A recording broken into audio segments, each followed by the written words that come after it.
In case you missed it, I purchased the NASM Metabolism Makeover program for $1. And honestly, I feel ripped off. So I can't really bring you inside the program or give you that many details about it because it is their intellectual property, but it was a very basic understanding of energy expenditure. And I'm pretty certain that it is the exact same information, almost copy and pasted from my personal training certification. And I really wish that because it is an online course that they had updated some of the materials, because in the past few years, we've actually had a lot more information come out on how the metabolism works. NASM didn't talk about it in this program, so we're going to talk about it today. In today's video, we are going to talk about one specific study that has really changed the way that we approach metabolism and aging. I will explain to you why the study is so important, and then I'm going to give you my best guess as to why NASM is not really in a rush to update their materials.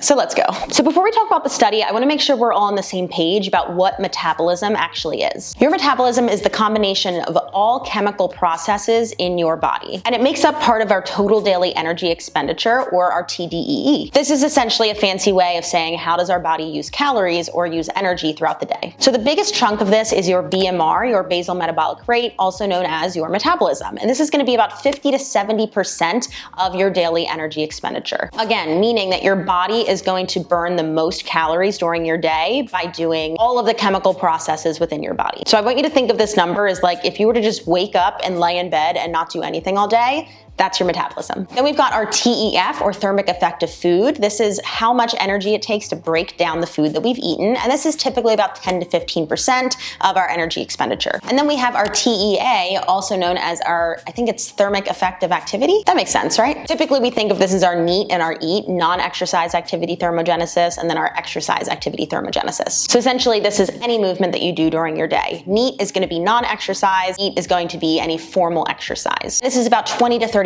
of your daily energy expenditure. Now, it has long been said that once you hit X age, your metabolism naturally comes to a halt. It slows way down and there's nothing you can do about it. And I've heard every age under the book. Once you hit 20, 30, 40, 50, and guess what? All of those are wrong. This new study actually shows that there are 4 distinct phases of metabolism, meaning there are 4 different phases of your life where your metabolism naturally changes with your age. So the first big change is neonatal, which is about a month to a year, and your energy expenditure during this time rapidly grows. And if you think about it logistically, you're doing a lot of growing during this time, so it makes sense. Because remember, your metabolism is all of the chemical processes within your body. The next phase that we see is the childhood and adolescence phase, so this is 1 to 20 years. So although you're still growing during this time, your chemical processes are just not nearly as high as that first phase of neonatal. Then we move into adulthood, which is 20 to 60 years. And throughout this time, it has been shown that your metabolism, or your energy expenditure through the chemical processes in your body, stays stable. So all of those years I just gave you, 20, 30, 40, 50, the science does not support that. We're going to talk about why in just a second. Finally, we do see a shift in our metabolism in older adulthood, which is 60 plus. This is where you will start to see your metabolism, or your BMR, decline. A lot of this also has to do with the fact that both your fat-free mass and your mass do start to decline during this age. If we think about muscle mass, if we think about our bone density,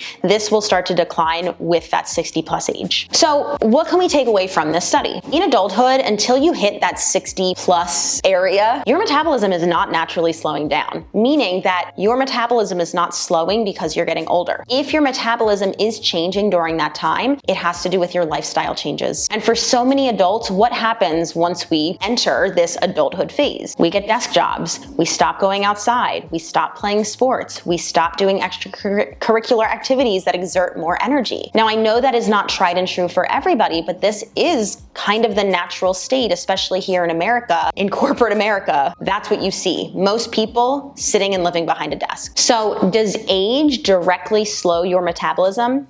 No, not until you're 60 plus. Do the lifestyle changes that typically come with age potentially slow your metabolism?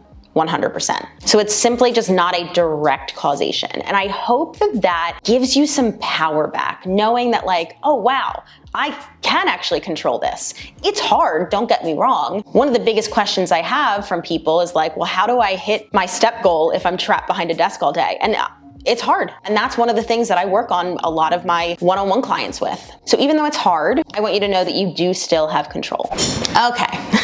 So all of this would have been like some really good information to have in that little $1 course that I took, right? Instead of just reiterating the percentages of what your TDEE is, I would have rather learned more about this study and then learned different coaching skills to help people with common issues that they have that might lead to a slower metabolism. So unfortunately, I do think that NASM dropped the ball there, but I also noticed poking around their website that one of their partners is a product called Lumen. You've probably heard me shit all over this product before, and you've more than likely gotten an ad for this product while watching one of my videos. Please don't buy it. I've talked about Lumen before. It's essentially this bogus little device where you breathe into it and tells you whether you are burning fats or carbohydrates during your day. Look, long story short, the average person doesn't need that. The average person doesn't even understand that their age does not influence their metabolism, let alone need to know what they're burning for fuel during the day. It really does not matter for the general population. So I'm sitting here and I'm like,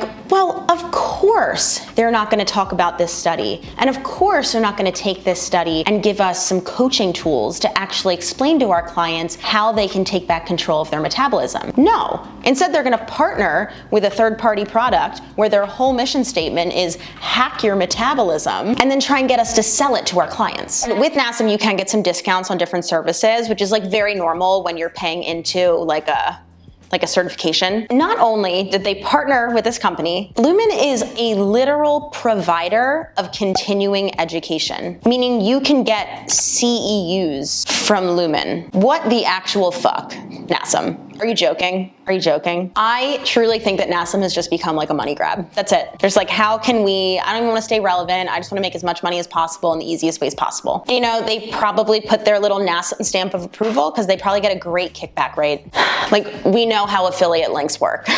We're not stupid. Honestly, at this point, and I'm not even joking, I am considering not even renewing this certification. Again, I don't think that there's anything wrong with the NASM CPT, which was the very first cert that I got. I think it's a great introductory certification, especially if you have no background in exercise science, but I don't want to keep giving this company money. I'm gonna take that off the wall right there, over there, there, actually, and there. I also have like 3 that I haven't put up yet. Okay, I'm considering, and I'm gonna say it out loud to hold myself accountable, I'm gonna do the CSCS. If you don't know what that cert is, it is like the most prestigious personal training certification. Like when you see someone's name and it has CSCS next to it, you're like, ooh, they smart. And I wanna be special and I wanna be smart. So I don't know when I'm going to tackle that, but that is definitely on the docket. So anyway, let me know what you guys think. I feel like this video got a little long-winded and a little bit all over the place, but I just find it incredibly frustrating when sources of education start to get corrupted, because that is one of the most important things that we have access to is our education. And the second that it starts being infiltrated by scammy products and companies, makes me sad. Make sure you guys hit that subscribe button so you don't miss out, and I will see you all in the next one.